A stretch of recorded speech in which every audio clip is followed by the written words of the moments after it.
Hi, my name is Raye-Valion Gillette. I'm the curator and folklife program director here at the Ward Museum. And today we are going to be talking about photography, specifically cell phone photography. Prior to coming to the Ward Museum, I was a professional photographer for 20 years. I still continue to do that part-time outside of the museum, as well as contributing to some of the marketing around the museum. But for years, I would carry my camera everywhere. And we're talking typically like 2 camera bodies, up to 7 lenses, and 2 high-powered flashes.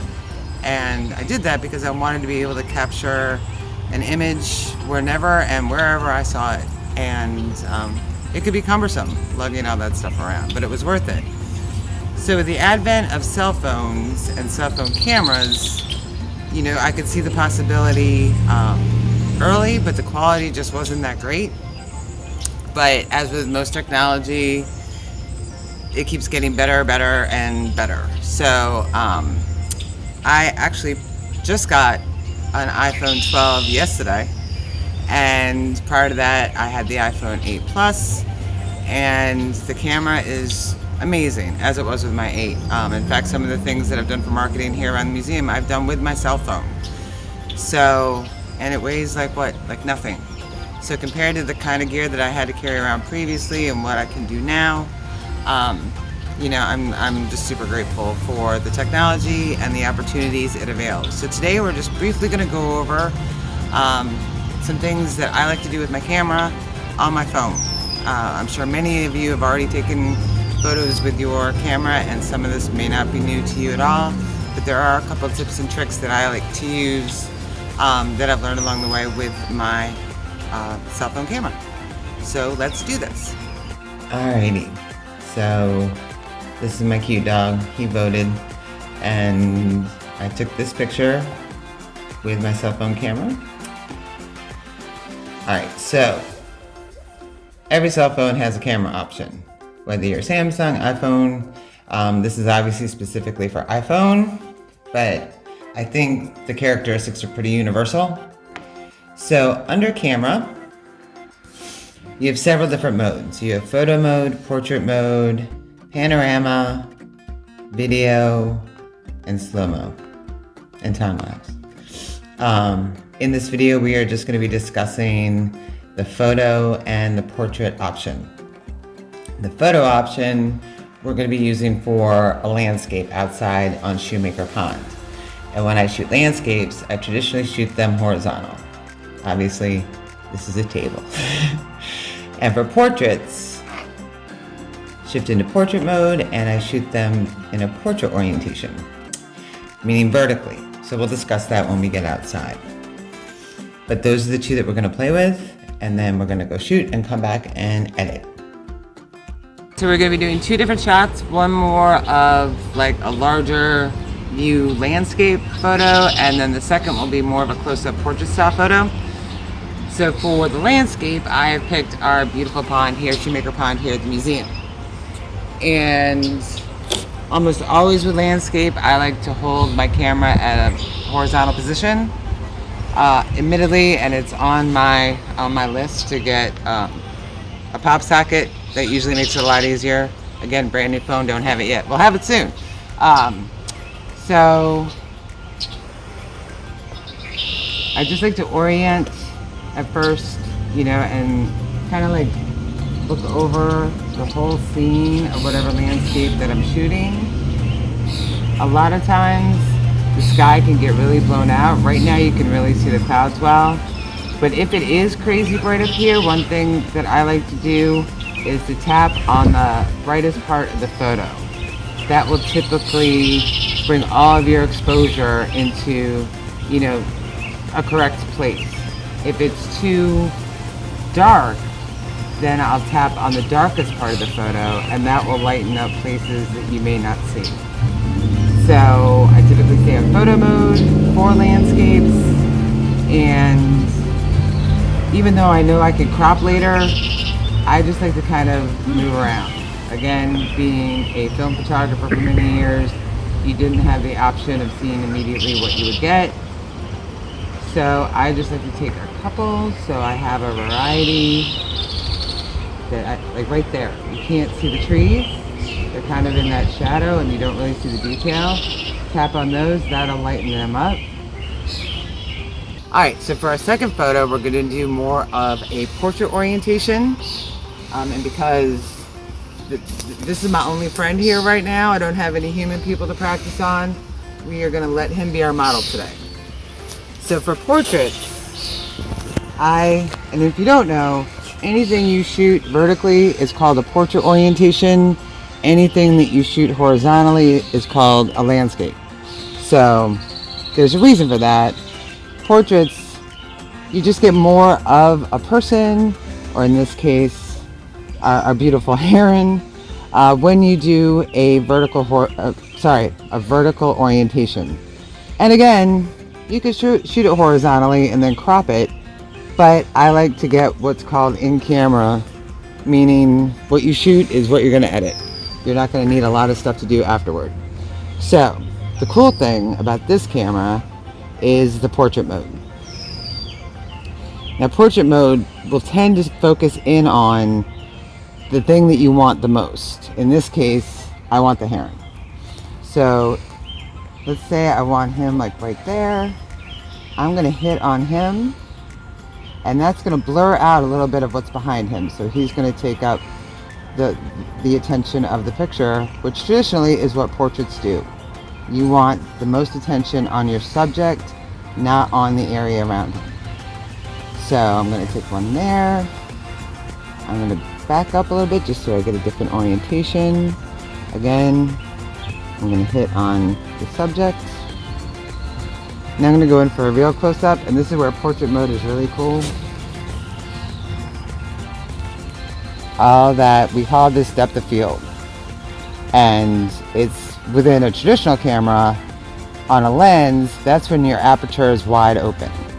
So that makes the space between the subject and the actual sensor, or back when I started to shoot on the actual film, compress. And that's what causes that creamy kind of blurriness behind it. And on current cell phones, that capability is available for you in a cell phone. So I'm going to shoot this because I really like the composition. I think it looks really cool. I'm just going to go in a little closer because it's my business.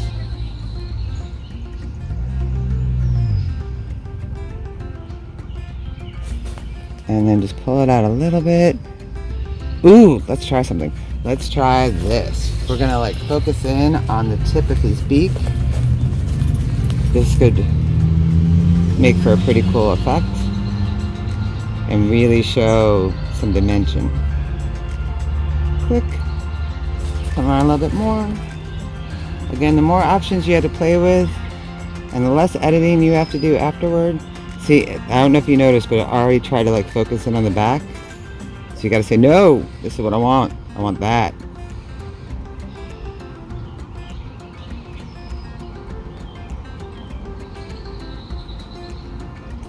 Alrighty, let's go edit these. Alrighty, we have taken the pictures and now we are gonna do a quick edit. And so we go back into the phone. There's the pup again. And photos, the photo folder. Traditionally, I take a lot of pictures, so this is kind of a small amount for me. But what I almost always do is scroll through them to kind of pick my favorite. That way, it doesn't take me a long time to go back and find them. So for our landscape, for our picture of the pond, this is where we started, and then we just kind of moved around a little bit, and we played with exposure. This one to me is like almost overexposed. And this one to me, I just adore. This was the one where the trees were pretty dark when we started to shoot. Then we hit on the darker part of the image to adjust the exposure. And the cool thing about this is it kept a lot of the nice detail in the brighter areas of the photo. So we get that really cool cloud detail. So I like to heart the images that I like, just so it makes it easier to go back. But it's just an easy way to go to that folder. If you're taking a lot of pictures, if you're on vacation and don't have time to do this until the end of the day, hearting them or liking them while you're shooting makes it easier afterward. So from here, we're gonna hit this edit button on the upper right corner. Again, this is the photo software on iPhone, but I know there's something similar in all other phones. So you edit. Then down here, we have several different options. This magic wand will automatically, when you hit it, it'll adjust what they think are the proper exposures and color profile. Typically, I don't agree, but we're just gonna try it. So we're just gonna hit it and see what it does.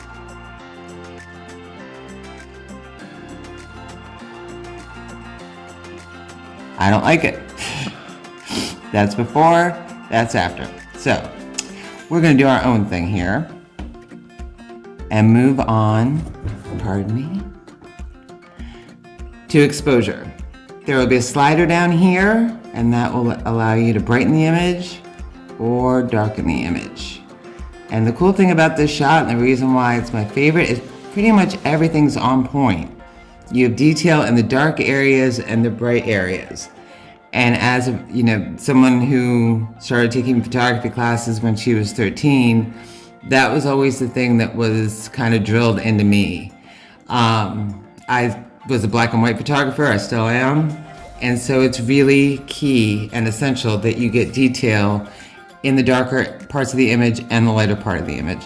If not, you don't have much dimension. And we're talking about landscapes here. Obviously the rules are kind of different if you're taking more artistic photos or portraits or something like that. But for landscape, detail is key. So I'm gonna keep the exposure where it is. The brilliance, again, you can play around and just kind of see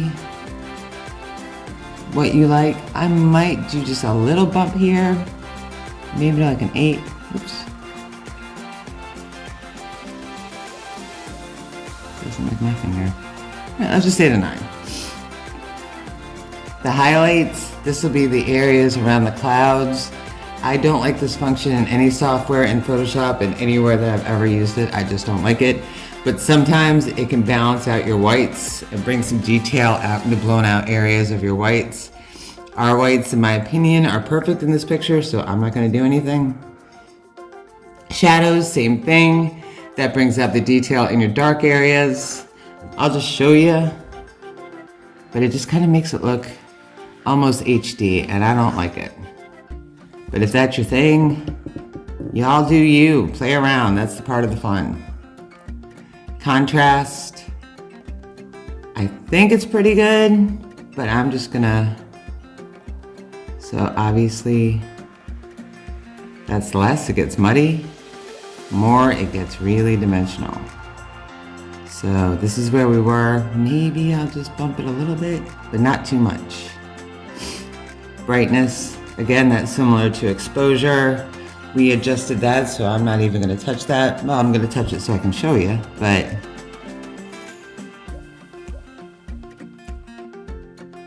I think we are perfect right where we are. Black point, that is more on something when you're looking for a depth of field. We don't really require it here, but I'll show you. It almost has like kind of a vignetting effect. Saturation. I tend to like bump up saturation in a lot of my portraits just because I like the greens to be greens and the blues to be blue. We pretty much have that in this photograph, but more than likely I'm gonna be happier with it a little bit more saturated. I'm going the wrong way. Ooh, there we go, not that much. Maybe like right around there. That way those greens in that lower part, those bright greens really pop. Vibrance, I don't like it, but I'll show you what it does. It just kind of makes the overall image look a bit too animated for me. I'm sliding the wrong way again. But, oh my goodness. I mean, they don't even look like trees anymore.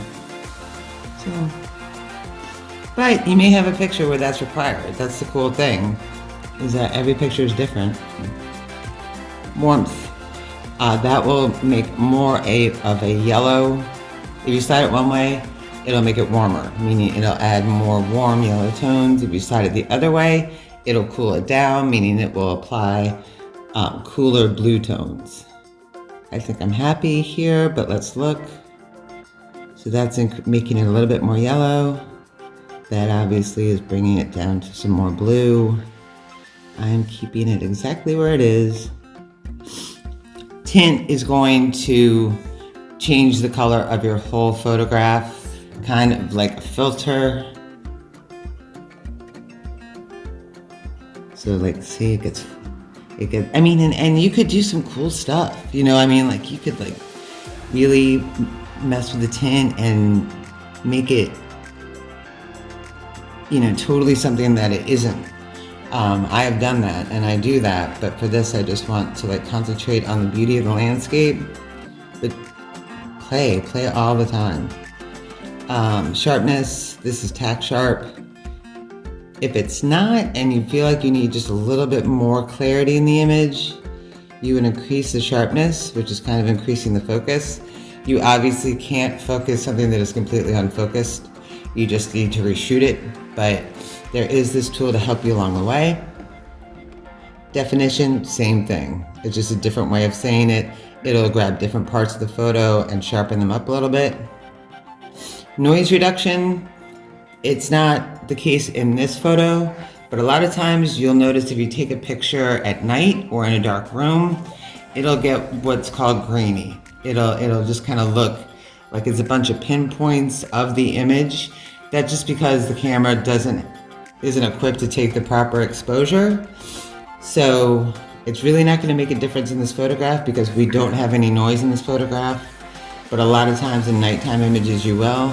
And you can use the slider to reduce it a little bit. It's not going to make a grainy image totally free of grain. That's just almost impossible. But it can help. And lastly, vignette. Vignette is kind of the stuff that goes around all the photo. So a lot of times I rarely use it on landscape unless I'm doing something like a flower or maybe like a single mountain peak, because it just kind of highlights an area that you don't, that's the point of a vignette, is to kind of bring the eye from the outer parts of the photograph and bring it in. So you're gonna have either, it's my boyfriend texting me, hi boyfriend. You're gonna darken it up, lighten it up. I mean, it does add a little dimension, but to me, you're losing some of the detail in these trees on the side, and I think they're a really pretty part of the photograph, so I'm gonna let it be. But it is a really helpful tool, and we'll use it more in the portrait option. And so then down here, you have your colors. iPhone has quite a few. You can convert to black and white in here, and there's several different kinds of black and white. Or they have like seriously, dramatic one. Who wants that? I don't. But the image might lend itself. I very rarely use these, but they're here. And again, it's fun to play. So then we come to the cropping option, and you can straighten.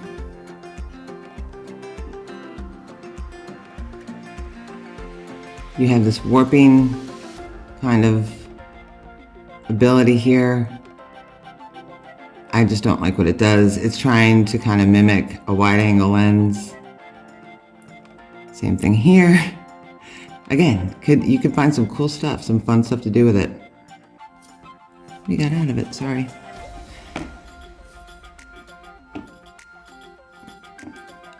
But when you straighten something, it'll give you the horizon lines right there in that grid. So when you're straightening, you can manipulate. I like to use these as just kind of a tool to help me straighten out. It might look straight to me, but once I see that grid, I may realize that something might be just a little off kilter. So this helps with that. And then the actual size that you're going to do is there. You can do the original, the freeform, where you can pretty much do whatever you want. This is good when you're posting something to stories. You can just make it more narrow. Good old square, but I feel like you lose a lot of, especially a landscape in square. 16 by 9 in a vertical orientation. That is the size of an Instagram story. So if you're editing pictures for an Instagram story, that's where you want to go. 8 by 10. This is also known as 4 by 5. This is the size that I typically post to an Instagram post. When you upload a picture to Instagram for a post, it'll automatically kind of crop it square, and then there'll be a little arrow in the left-hand bottom corner that'll allow you to manipulate the image. 4 by 5 in a vertical orientation fits perfect in Instagram. And then there's all these other options down here. So I am going to keep it original. I am going to look it over one more time. Bring the sky down.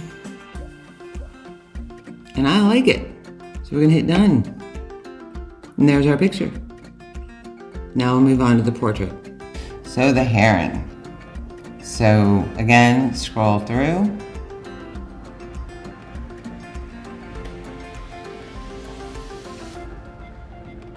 And it's funny because when I shot them, I was pretty sure that I knew which one I was going to edit. And after I scrolled through, it wasn't the one I expected. It was this one. So again, I placed the heart just to make record of my favorite. Now we're going to edit it. And you'll notice when you take a picture in portrait mode, your editing tools are going to be different. You're still going to have the basic ones down here, but you also have this really cool thing. And it is this wheel of light. So let's start natural light. That's what we shot. That's straight out of camera. Then we have studio light.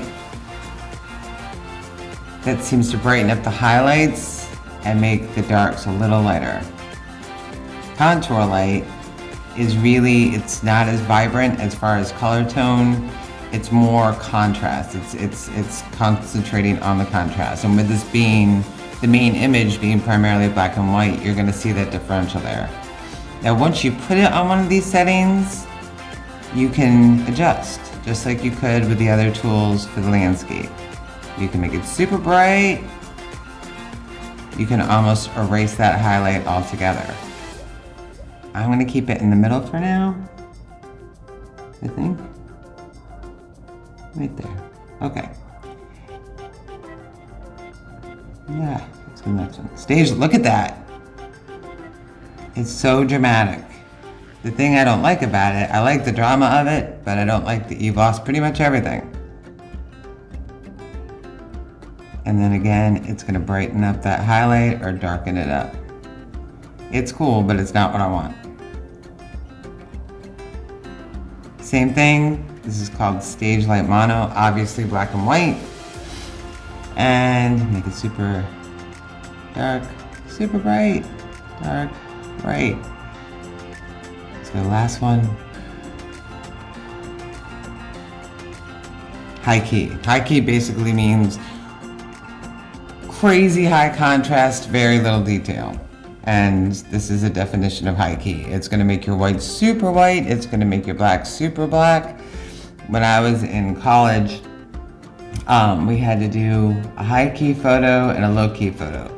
Low key is basically no contrast. It's all very one-dimensional, similar lighting, similar shadows. High key, as far as my aesthetic, is kind of like my jam. But I want color in this guy, so let's go back, shall we? Original, studio, contour. Right now, I am liking the studio. It just gives a little bit of pop without going overboard. So again, we have these tools down here. We could do the auto ones like we did, or we didn't do it because I don't like it usually. But you can do it and it will do what it thinks it should be. I like the darker background because I think it brings the image to the forefront. And I'm not gonna go through these again. We went through them on the other image. I'm gonna go through them and just kind of like play around with them, but just not as in depth because we already did that. So exposure, I'm going to bring this down a little bit. I'm going the wrong way. And then brilliance, I'm going to bring that up. Highlights, I'm not going to touch. Shadows, I'm not going to touch. Contrast, bump it up a little bit. Nope, wrong way. I always do that. Brightness, I'm going to kind of keep it where it is. Maybe just a little darker. Because for the portraits, I tend to get a little bit more creative just with the exposures and stuff. That's, that's the point of photography in general, but when you have a singular subject, it just makes experimenting. I'm going to bring out those greens.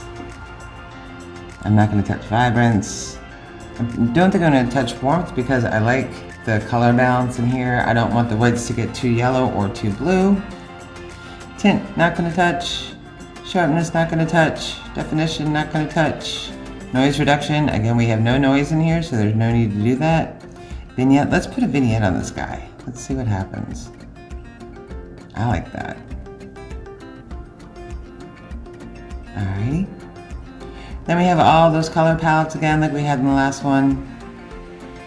Do you want to do black and white, y'all?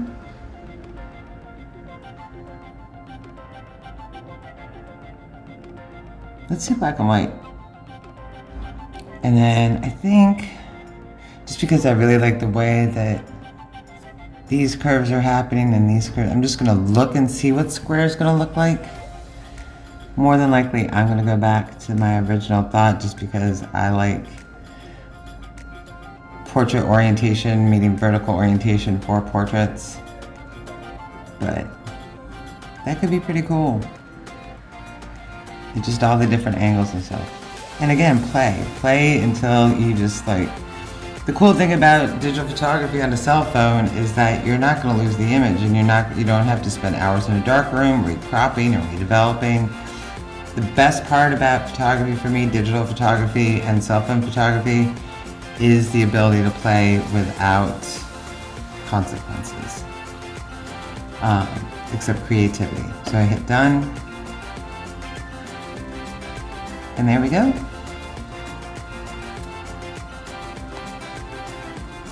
So we have our finished landscape. There's a few down.